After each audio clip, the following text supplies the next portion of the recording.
Friends of Islam, this time the Islamic faith is back before you to share Islamic information. I hope it inspires your activities today, and don't forget to click the subscribe button and activate the bell button notifications so you don't miss the latest news from the Islamic Faith channel. The Chinese government is shocked. An ancient tomb has been found hidden behind the country's legendary wall. But what has astonished the world is that this tomb is thought to belong to a prophet who is not recorded in any holy book. Who is he really, and why is his body in an area that has never been known as a prophetic land? The year 2025 recorded an event that shook China, even the world. It all started with an unexpected incident. Part of the Great Wall of China collapsed due to a major landslide that hit the northern region of Hebei province. The local government initially considered this incident to be just an ordinary natural disaster. Evacuation teams and archaeologists were immediately deployed to secure the ruins area, especially since the location is an important part of the nation's historical heritage. However, when the excavation process began, archaeologists found something unusual. Behind a pile of large rocks and lumpy soil, they found a large stone structure resembling a cave entrance. The door was not random. There were strange and unusual carvings for ancient Chinese architectural styles. The shape of the calligraphy and symbols on the stone did not match the local culture. When the linguists began to examine the inscriptions, they were surprised to find that the inscriptions were in classical Arabic. This was puzzling. Why would there be Arabic inscriptions embedded in the Great Wall of China? History has documented connections between the Islamic world and China, but never on this scale. After several days of preliminary cleaning and research, the research team announced that they had discovered an ancient underground chamber. The chamber was quite large, filled with age-old stone ornaments, and in the center was a large tombstone with Arabic writing that was still quite legible. The inscription read, "The chosen servant of God, the messenger of messengers, has returned to him. He was known by his people as a righteous person, patient, and never associated partners with Allah." At the bottom of the tombstone, the name was written in Arabic, Zulkifel or Zulfel. This news immediately spread to the center of government in Beijing. A joint team consisting of national archaeologists, historians, and officials from the Ministry of Culture and Heritage went directly to the location. The government initially tried to keep this discovery a secret for fear of causing unrest. But as can be predicted, this information leaked to the public. A member of the excavation team who secretly recorded a short video of the tomb location uploaded it to the internet. The video showed the tombstone surrounded by old stones with Arabic calligraphy, as well as confused researchers who were having serious discussions at the location. This video exploded within hours. Social media platforms in China and internationally were full of speculation. The hashtag Aeon Nabi di Sina became a trend in various parts of the world. Millions of people talked about it, both Muslims and non-Muslims. Historians from various countries have given their opinions. Some are skeptical, others consider this a great moment in the history of Islam in the world. The most surprising thing was the reaction of the Chinese people themselves. People began to come to the site, even from distant provinces. They wanted to see firsthand what was happening. Many of them were not Muslims, but curiosity brought them there. Some even said that they felt goosebumps when standing in front of the tomb. Some said they felt peaceful. Others said they were called by something inexplicable. On the other hand, the Muslim community in China, which had been living under oppression for so long, felt touched and at the same time protected. This discovery reinforced for them that the teachings they believed in had a deep historical trace, even in a land so far from the center of the Islamic world. Within weeks, thousands of Muslims from various countries began to arrive. The Chinese government finally could not hide this information any longer. They held a press conference and officially admitted that they had found a very old tomb with characteristics of Islamic culture. They have not stated with certainty that it is the tomb of a prophet, but call it the tomb of a holy figure from the Middle East who is thought to have come to China at a very early time. However, among Muslims, it did not take long to connect the name Zulkifl, written on the tombstone, with the prophet Zulkifl, one of the prophets mentioned in the Quran. Some scholars from the Middle East, Turkey, and Indonesia have also stated that this is most likely his tomb. Moreover, history records that the prophet Zulkifl was known as a very patient prophet, and according to some narrations, he died in an area far from Palestine, although it is not specifically mentioned where. The situation at the tomb site has now changed drastically. The Chinese government was forced to temporarily close the area due to the extraordinary surge in visitors. However, that did not stop Muslims from coming, even if only to stand at a distance and pray. Many cried, many prostrated in gratitude. Interestingly, after this incident, there was a sharp increase in Chinese people's interest in Islam. Islamic information centers in Beijing, Guangzhou, and Urumqi began to be filled with people who wanted to know more. They began to ask, who is the Prophet Zulkifl? What did he teach? And why is his tomb in Chinese soil? Not a few also decided to declare their faith. In the first month since this news broke, more than 3,000 Chinese people were recorded as openly declaring themselves to Islam. In fact, some came from academics, businessmen, and local government officials. This phenomenon continues to spread. International media began to highlight how Islam is reviving in China, not because of massive preaching, but because of an incident that cannot be explained by ordinary logic. Islamic figures call this a sign of Allah's greatness that was deliberately shown at a time when the world was in a crisis of faith and identity.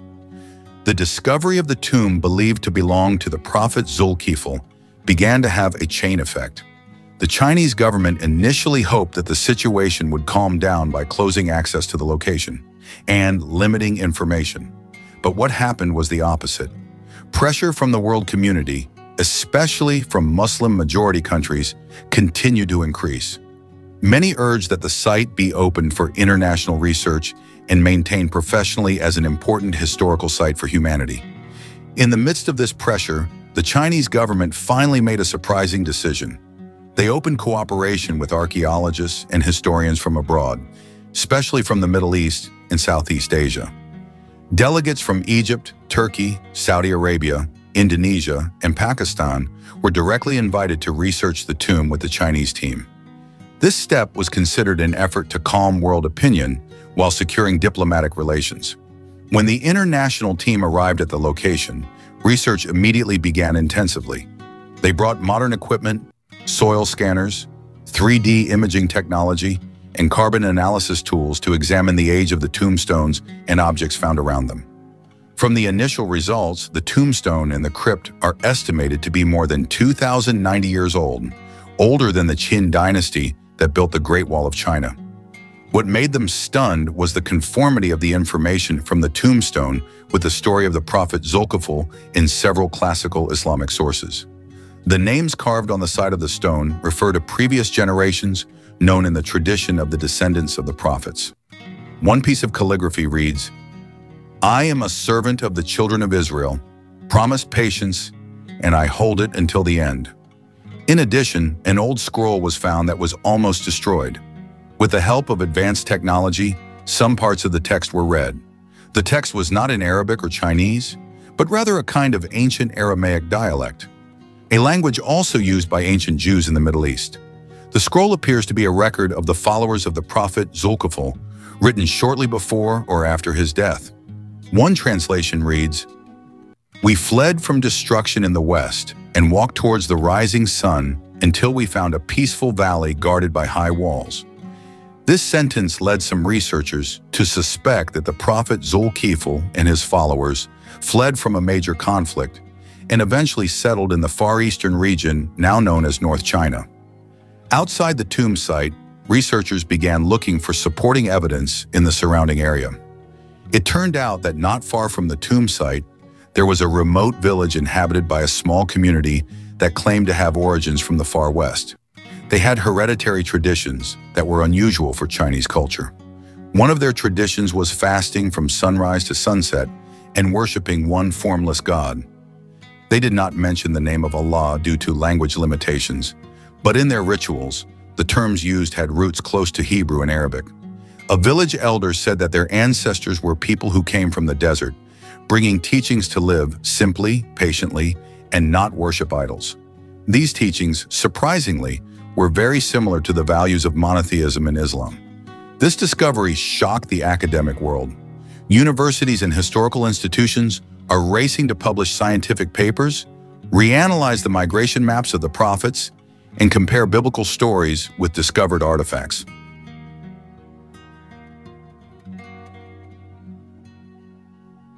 The theory that some prophets had traveled as far as East Asia began to receive serious attention. Discoveries emerged everywhere. The topic of Prophet Zulkifl went viral on digital platforms, attracting millions of viewers from all over the world. Many began to relearn the stories of the prophets in Islam, including those who had previously had no interest in religious topics. Not a few non-Muslims also admitted that they had become interested in Islam since this discovery. One Chinese public figure, an influential celebrity, openly expressed his interest in Islamic teachings after visiting the tomb. He said that when he was near the tombstone, he felt peaceful and had goosebumps. A few weeks later, he uploaded a short video showing himself reciting the 2 sentences of the Shahada. The video went viral and touched millions of people. This domino effect created a new social atmosphere in China. Discussions about Islam are no longer considered taboo in public spaces. Some schools have even begun to include lessons on the history of world religions more openly. Although there is still a lot of political pressure, voices calling for tolerance and openness are getting stronger. However, not everyone is happy with this change. Some ultra-nationalists began to spread conspiracy theories that the discovery of the tomb was engineered by foreigners. They accused Islamic countries of trying to infiltrate their influence through historical channels. However, these accusations were not supported by strong evidence, and the public became even more curious to find out the truth for themselves. The Chinese government finally formed a special team tasked with guarding the tomb site and monitoring the flow of tourists and researchers. They also built a small museum not far from the location to accommodate archaeological findings and present information in a neutral manner. But one thing they could not control was the change in people's perspectives. What was initially considered ordinary ruins turned out to be the beginning of a new chapter in human history, not just about archaeology, but about identity, beliefs, and the spiritual connection between the past and the present. And now a big question is starting to arise. Was Prophet Zulkifl the only one who ever set foot in the Far East? Or were there other prophets who also left their mark in places we never expected before? After the tomb believed to belong to the prophet Zulkifl was discovered, a joint research team from various countries began to focus their research on one big question: how could a prophet of the children of Israel reach such a distant region in East Asia? There are no official historical records from ancient Chinese civilization that directly mention the arrival of foreigners who brought the teachings of monotheism. However, several ancient artifacts and local records that were previously ignored are now beginning to be re-examined. One of the historians from Turkey, Dr. Ayhan Selçuk, brought up an interesting finding from an ancient dynasty called Zhao. In one of the ancient manuscripts stored in a secret library in Chengdu, there is a story about a wise man from the West who lives behind a wall and teaches patience to the poor. The writing does not mention a name, but his characteristics and time span match the period estimated to be the life of the prophet Zulkifl. Dr. Ayhan even pointed out that in the story, the wise man lives in the quiet valley with a small group of followers and is known to like to worship at night and avoid violence. Meanwhile, a research team from Indonesia, led by Professor Ahmad Rizki, you can change the name as needed, found similarities in this migration pattern with the story of the spread of Islamic teachings carried out by the saints. He argued that if the saints could penetrate the Nusantara region with different cultures and languages, then it is not impossible for a persistent prophet who was given a task by God to penetrate the territory of China in his escape from oppression. At the tomb site, further excavations uncovered more evidence. A building structure was found that resembled a small house of worship. Interestingly, the walls of the building faced west, towards Mecca. Although this building structure is thought to have been built long before the time of the Prophet Muhammad, this direction of the Qibla is strong evidence of the existence of a monotheistic tradition that was known earlier in the region. Inside the building, there is a symbolic carving in the form of a palm facing upwards. In many Semitic cultures, this is a symbol of submission to God. The most interesting thing is the discovery of a flat stone inscribed with mixed script. In the middle, it is written in Hebrew-like letters. He was never angry and never betrayed his promise to God.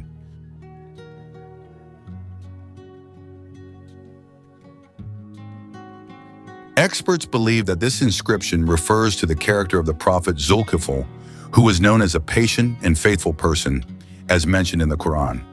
Meanwhile, the atmosphere in China began to change. Local people, especially in the area around the site, began to take a serious interest in studying Islam. Some communities that had previously considered the tomb as just another historical site began to treat it with more respect. They cleaned the surrounding area, created safe paths, and even set up a small information center for tourists. The Chinese government, initially skeptical, began to realize that it could not continue to be defensive. Too much international attention was focused on the discovery. In addition, the number of tourists visiting the area increased sharply. Hotels and restaurants were suddenly full, the local economy grew rapidly, and the government began to see this as a potential religious tourism opportunity. However, there were also those who felt threatened. Some academics in China questioned the veracity of the findings and claimed that the research was too religiously biased. They urged that a more neutral approach be taken to review it.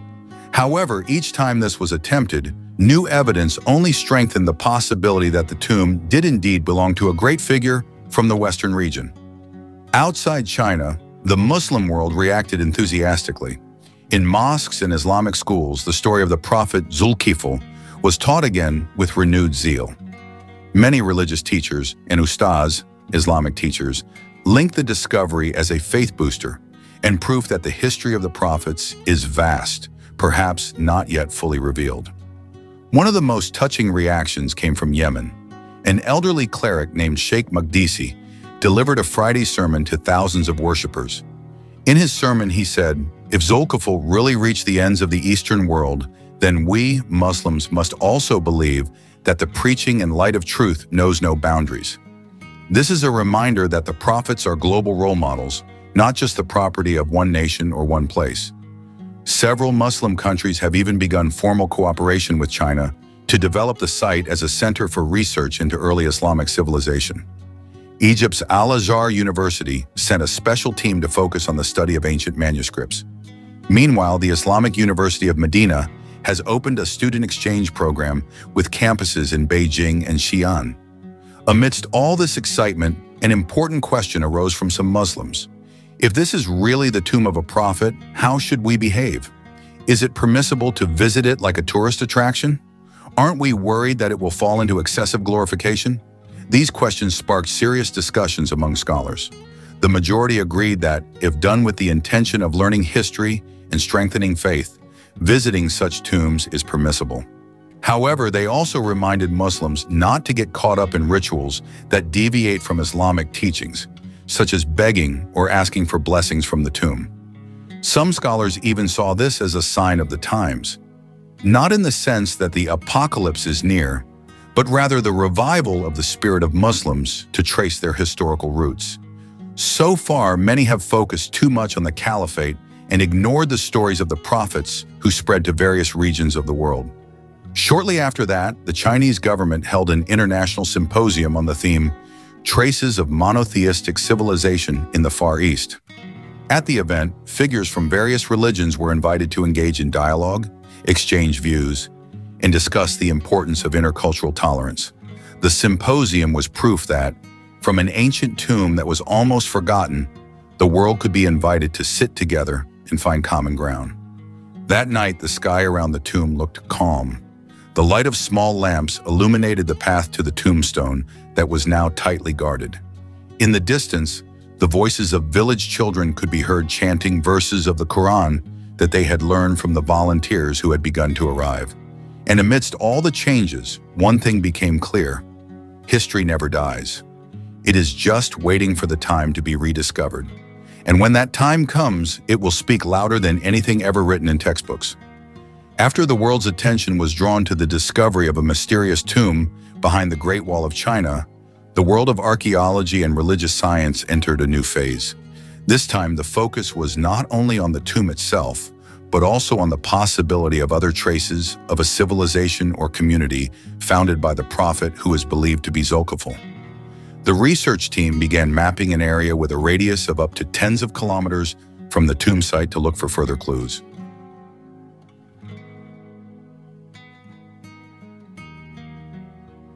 In a small village south of the tomb site, locals showed the research team a cave that had been considered a holy place for hundreds of years. No one knows for sure who first lived there, but according to the story passed down from generation to generation, it was once a place of meditation for someone from afar who taught moral teachings very different from those of their ancestors at that time.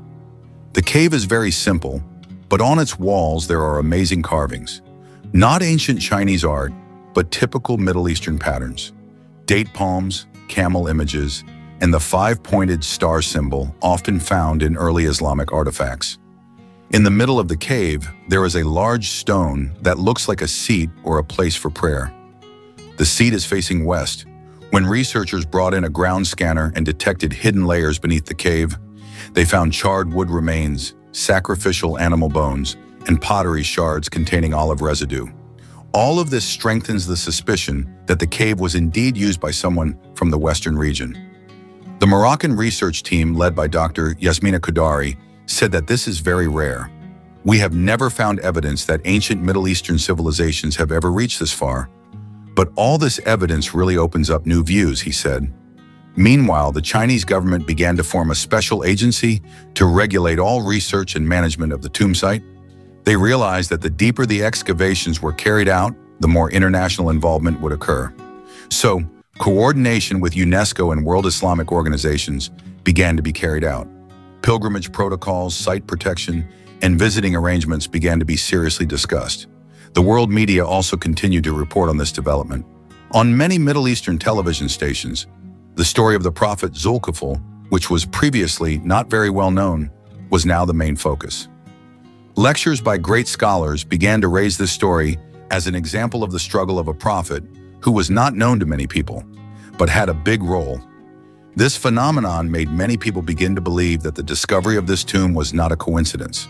Some scholars even called it Allah's way of showing that the truth will always emerge, even if it has to wait thousands of years. However, Islamic leaders continue to remind people not to get caught up in euphoria or fanaticism about the location. The point of all this is to take lessons, not just to be proud. At the same time, there was resistance from extremist groups who felt that this discovery was part of a global engineering to weaken traditional Islamic values. However, their arguments were quickly refuted by emerging scientific evidence, including the testimony of non-Muslim historians who stated that this discovery was valid and verified. Sometime later, another manuscript was found written in a mixture of ancient Persian and local languages. The manuscript explained that a messenger from the West taught patience and not to worship gods. He told us to worship the only God and said that after him would come the last prophet from the Arab nation. This last sentence shocked all researchers. If true, this is an admission that the buried prophet had conveyed a prophecy of the coming of the prophet Muhammad long before the prophethood began. Some scholars say that this could be a meeting point between the history of the prophets and the spiritual geopolitical trajectory of the world. If it is true that a prophet from the children of Israel once lived in China, then the map of world preaching needs to be reviewed. The Islamic world is no longer only centered in the Middle East, but also includes Far Eastern regions such as China and its surroundings. The Chinese government eventually decided to build a special museum to tell the story of the discovery, complete with archaeological evidence, research documentation, and a special space for interfaith understanding. The museum does not impose beliefs, but opens up a dialogue between science and faith. Now the once silent tomb has become a place of spiritual and scientific reflection. Thousands of people come, not just to see the tombstone, but to reflect on the history buried for so long. And from beneath the silent ground, the world is finally beginning to hear the voice of a prophet who had long been forgotten. A voice of patience, sincerity, and a promise to God that he never broke. Following the opening of the special museum and the growing international attention to the tomb believed to be the tomb of a prophet, the Chinese government invited prominent interfaith figures, historians, and archaeologists from various countries to attend an open symposium in Beijing.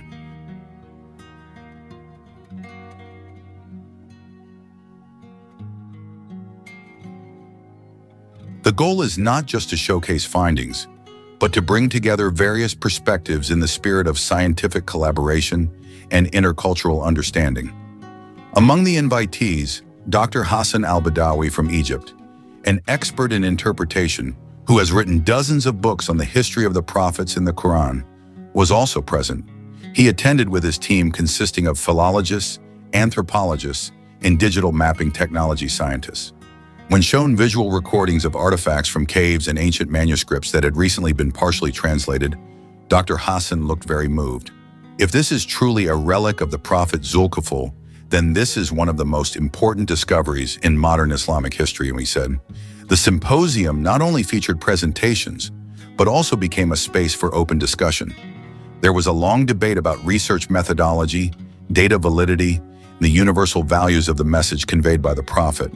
Interestingly, most non-Muslim participants did not question the identity of the prophet, but instead focused on the values of his teachings, which taught patience, justice, and monotheism. A professor from Germany, Dr. Ulrich Meyer, an expert in Far Eastern history, made a surprising comment. He said, if China really was once home to a prophet from the Middle East, then many things in local history need to be reinterpreted. It is possible that some moral aspects of ancient Chinese culture are actually the influence of monotheistic teachings that were not officially recorded. This statement immediately attracted public attention. Many people began to dig up folktales that had previously been considered myths. One of them is the legend of a foreign man who refused to worship the sky and the gods, who lived simply and taught that humans should only worship one god. This story is often mentioned in ancient literature in several regions of China, but has always been considered fiction or ordinary folklore. In fact, there is an ancient manuscript in the ancient library of Dunhuang that tells of a brown-robed sage from the West who came and taught fasting, honesty, and not worshiping idols. Linguists associate this description with the characteristics of the prophets of the children of Israel, including Zulkifl. Meanwhile, outside the scientific forum, a spiritual atmosphere also began to be felt among the people. Many Chinese, both Muslims and non-Muslims, began coming to the tomb area simply to sit quietly, reflect, and reread the stories of the prophets. They did not come to worship, but to seek inner peace. This phenomenon created an unprecedented influx of religious tourism in the country. On the one hand, the Chinese government faced a challenge. They had to balance managing the historical site with religious sensitivity, maintaining security, and respecting the state ideology. However, over time, their approach began to soften. In fact, in an official statement, a spokesperson for the Ministry of Culture stated, "We do not see this as promoting religion, but as part of the historical heritage of humanity that deserves to be respected." Shortly afterward, an international research institute conducted additional excavations on the eastern side of the tomb. There they found artifacts believed to belong to the prophet's followers. There was a note on the stone that read, "We came with him from a distant land. He was never angry, never negligent, and always kept his promises. He taught us patience and surrender to the one God." This writing further strengthens the argument that the prophet did not come alone. He may have brought a small group of followers from his home region. They could be fugitives, wanderers, or secret messengers sent by God to a part of the world untouched by the teachings of monotheism. Archaeologists and historians call them the Zulki community. At the same time, some Muslim researchers began to link this event to classical interpretations. In the old interpretation books, there are indeed records that Zulkifl lived outside the territory of the children of Israel at one stage of his life. There is also an interpretation that mentions that he migrated to a land far from Syria. However, due to the lack of historical data, this interpretation was not raised too much. This provides real support that the possibility of the migration really happened, and the destination was the region of China. Not a few have also begun to compile further research to explore the possibility of the influence of Zulkifl's teachings on Confucian thought or early Taoism philosophy. Although there is no definite conclusion, many concepts such as justice, self-control, and the ethics of simple living feel in harmony. On the last day of the symposium, all participants were invited to visit the tomb site directly. They were asked to wear special clothes, maintain politeness, and not raise their voices.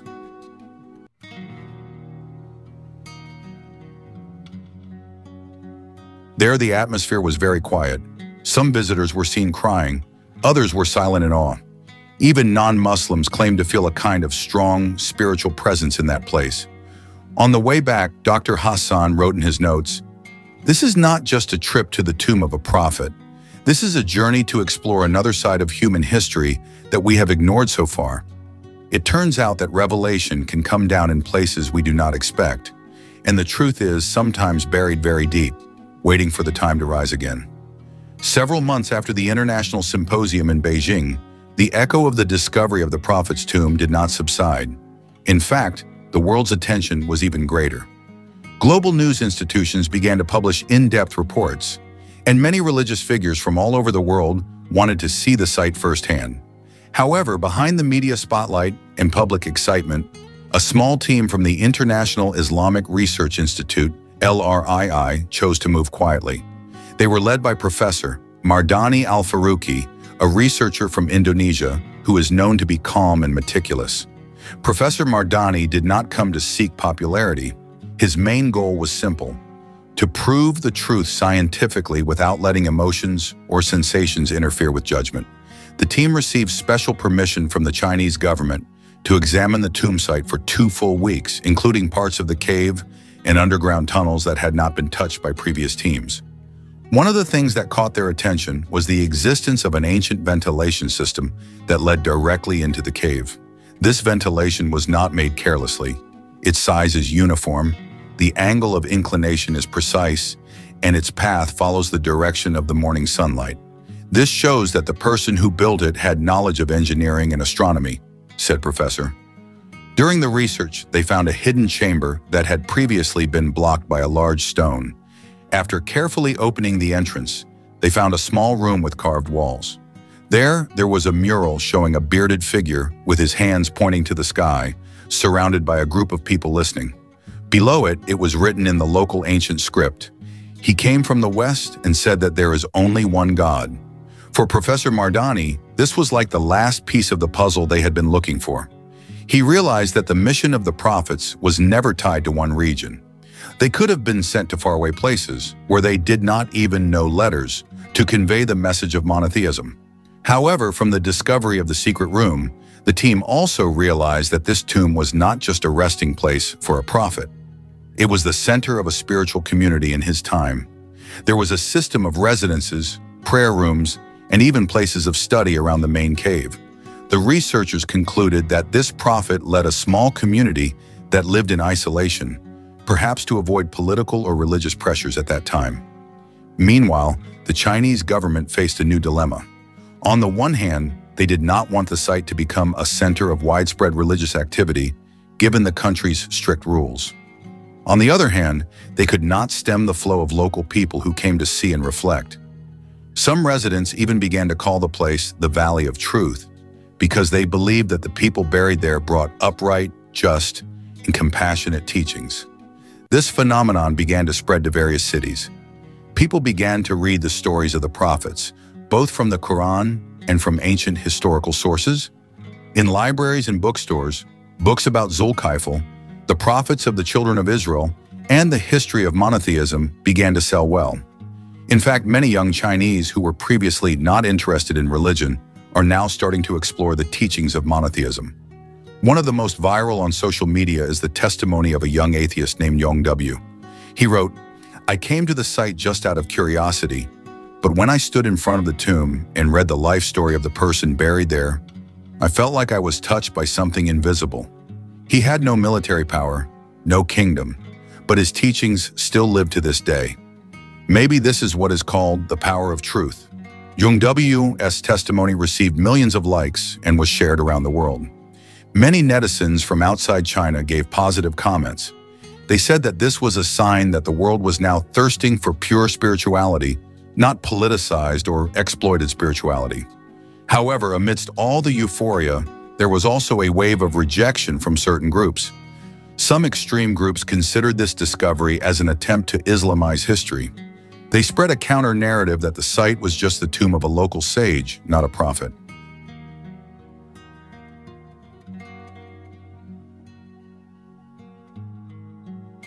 They also accused researchers from the Islamic world of being infiltrators with hidden agendas. In response, Professor simply smiled. "We did not come to change anyone's beliefs. We are just doing research. If our research results are not liked, that is not a problem. But do not let fear get in the way of scientific truth," he told a television station. This calm and scientific attitude is what made Professor Mardani gain a lot of support, even from Chinese academics themselves. A number of local professors who were previously skeptical began to change their minds after seeing the physical evidence and historical records that were revealed transparently. In the closing meeting with officials from the Ministry of Culture, Professor Mardani gave a complete report on the results of his research. He closed his report with one simple sentence: "Sometimes what we consider to be old stories turns out to be historical facts buried by time, and God always has a way to remind humans whenever He wants." With this report, the Chinese government finally decided to designate the site as a historical heritage in spiritual wisdom zone. This status provides strong legal protection while also allowing for educational activities that are open but still controlled.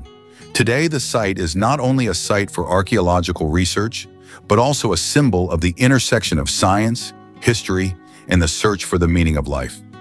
For many, this is not just an ancient tomb, but a door to a new awareness that God can send anyone anywhere to convey His light.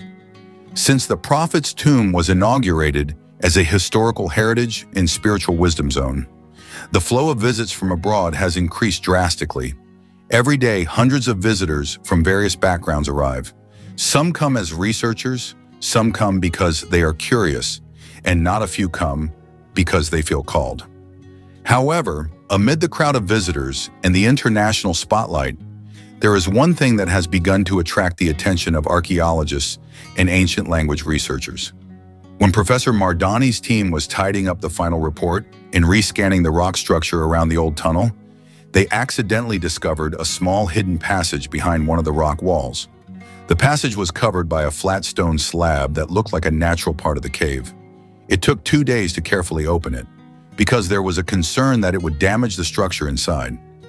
Once successfully opened, the passage led them to an underground room that was completely different from the other areas.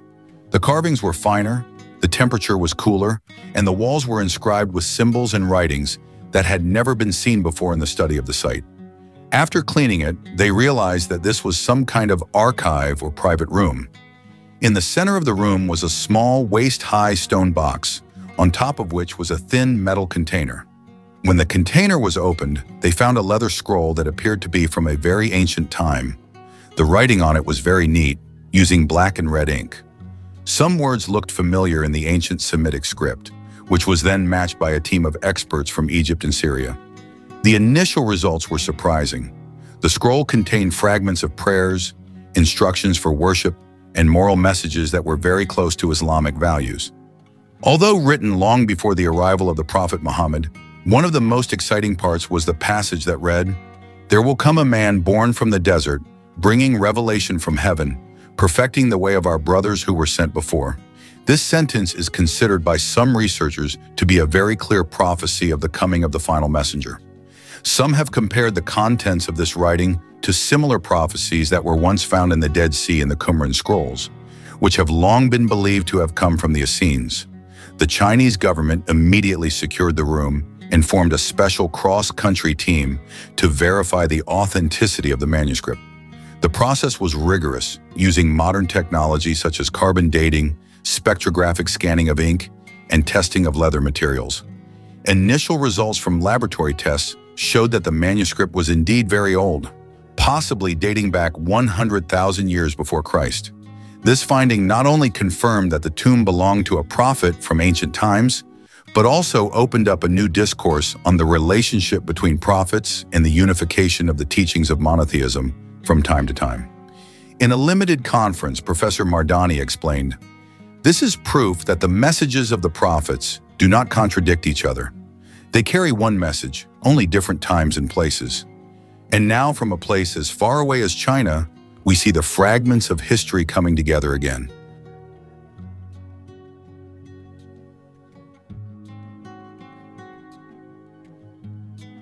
However, along with the popularity of the new discovery, another wave of reaction emerged from Western academics and politicians. Some accused the narrative of the last prophet's prophecy of being too favorable to Islam. They urged that religious interpretation be limited and the study process be returned entirely to the realm of archaeology and history. In response, the Chinese government remained neutral. They did not mention the name of a specific prophet in the official announcement, but continued to convey that the artifact contained universal spiritual values that taught the oneness of God and peace among humans. This attitude was welcomed by the public, although it still raised many questions. The tomb site began to receive special visits from world figures. Among them were a great cleric from North Africa, an Orthodox Christian priest from Ethiopia, and even a liberal Jewish rabbi from the United States. They all came not to claim, but to witness firsthand and have a dialogue. One of the most historic meetings occurred when the three stood together in front of the tomb, then prayed in their own way while delivering a message of peace in front of the media. This moment went viral and was called Eastern Wall Prayer Day. The media called it a symbol that people from different backgrounds can unite when they face something bigger than just their identities, namely truth and the search for the meaning of life. Meanwhile, among the general public, spiritual stories began to emerge. Some visitors claimed to have had strange dreams after visiting the tomb. Some dreamed of meeting an old man with a beard who only said one sentence, "Your God is one, so do not divide him." Although these stories are difficult to verify scientifically, they further strengthen the spiritual aura of the site. On the other hand, discussion movements and small communities emerged in large Chinese cities. They began to re-examine the spiritual history of their ancestors, even starting conversations about the concept of divinity in modern life. Some called this a new wave of spiritual awareness in the East. At the end of the second phase of research, Professor Mardani made an important note in his report. Buried in the Silent Valley is not only the body of a prophet, but also a message that has been forgotten by the world, that humans must return to the basic values of creation, worshiping the One, acting justly, and living in peace. Although the world has begun to pay serious attention to the tomb sites of the prophet found around the Great Wall of China, one thing has not been resolved. Who exactly is the prophet buried there? This question is hanging in the minds of everyone. Archaeologists, theologians, and historians from various countries have begun to compile possibilities based on ancient texts, geographical analysis, and historical records. A team from Turkey even brought an Ottoman manuscript that mentions a prophet from the Far East who lived between two mountains near the land of the Great King. Although the description is still vague, some have linked it to the story of Zulkarnain, a figure mentioned in the Quran as a great leader who once built a protective wall from destructive creatures called Ya'juj and Magog. However, this hypothesis is still too far-fetched. There is no hard evidence that the person buried at the site is Zulkarnain. So researchers tried a more cautious approach. They compiled a list of prophets known in the history of the monotheistic religions, especially those related to the Eastern or non-Arab regions. In the process, one name emerged that slowly began to be mentioned: the prophet Khidr. This figure is very mysterious. In Islamic tradition, Khidr is known as a servant of Allah who was given knowledge directly from him.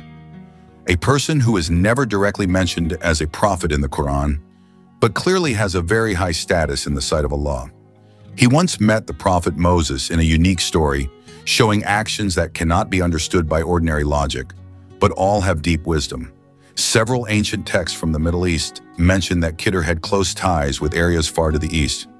In some Sufi traditions, it is even mentioned that Khidr could be present in various places at different times, as if he was not bound by space and time.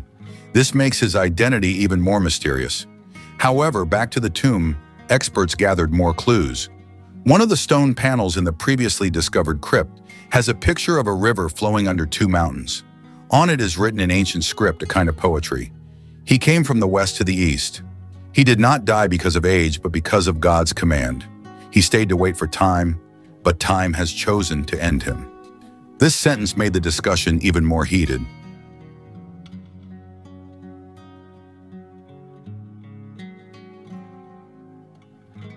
Some believe it refers to a figure who was immortalized by God for a long task, then died after his task was completed. Is this a reference to Khidr or to another prophet? As the debate rages, the Chinese government has allowed the opening of the lower part of the tomb for the first time. Until now, only the outer area and the central room have been open to the public and for research. The lower part of the tomb is believed to be the inner chamber, where the body's laid out. The opening was carried out very carefully, with scientific and spiritual protocols. The Chinese team worked with Muslim researchers from Egypt, Turkey, and Indonesia. They first purified the place, then opened the inner chamber by reciting prayers in 3 languages: Arabic, Mandarin, and English. Once the hidden old iron door was opened, the small room appeared very simple, not luxurious, not magnificent. In the middle was a block of white stone at an angle, as if symbolizing a long sleep. On the side of the stone was a piece of cloth that was starting to crumble, but had gold embroidery with the ancient Arabic phrase, La ilaha illallah. Everyone was silent. There was no sound, only gasps of awe and disbelief. An Indonesian religious figure who witnessed the opening only whispered softly, Subhanallah. This is not just a tomb. This is a place that holds the light of the times. The Chinese government then issued an official statement that this site would be used as a center for interfaith civilization. They called it the Eastern Wall Peace Center. This center will be a place for research, a place of worship for interfaith, and a spiritual museum that promotes the values of monotheism, wisdom, and peace.